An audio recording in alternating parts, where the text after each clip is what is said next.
and welcome to the Dungeon of Bad Decisions. This is the 33rd installment of Anna Attempts to Explain Things. I'm your host, Anna, and this week's topic is 5e monks.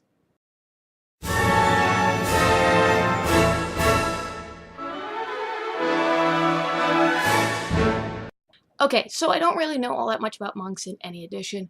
I'm going to be playing my first monk the day this video goes up, a dragonborn named Princess Punch.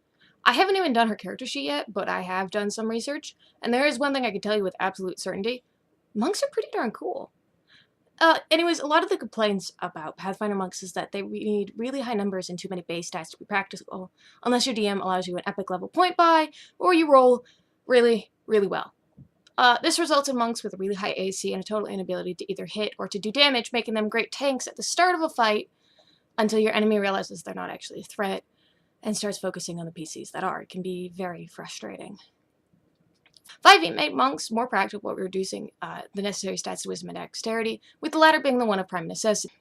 It also really helped monks out when they made it so that monks no longer also need to keep a high strength, allowing them to substitute dex for attack and damage, so long as you're unarmored and no shields or weapons, not made specifically for monks, but you'd have to be kind of an idiot to make a monk and then give them armor and a shield and non-monk weapons. You still get key points, and they're still linked to your wisdom, but no more so than any other class that does both magical and non-magical things, like rangers or druids. It makes monks much more accessible and playable for people who aren't inveterate power gamers, which I think is very nice.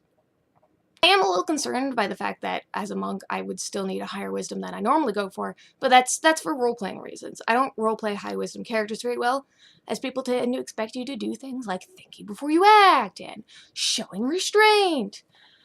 Fortunately, Princess Punch is a young hothead out to prove herself and gain the wisdom and experience necessary to role her people well, so that should alleviate my role-playing issues. Should being the operative word here. Wish me luck. If you enjoyed this video, check out more content in the links in the description below for the Dungeon of Bad Decisions Discord server, where you can talk to me and suggest video ideas, and for my blog, where I post quotes, anecdotes, and photos from tabletop games I play in, and to support my Patreon. Special thanks again to Crunchy Chompy, my commoner patron, and to Tarnkin Polyjon, my average adventurers. Click here to check out the rest of the series, and don't forget to like and subscribe. Roll 20s, y'all!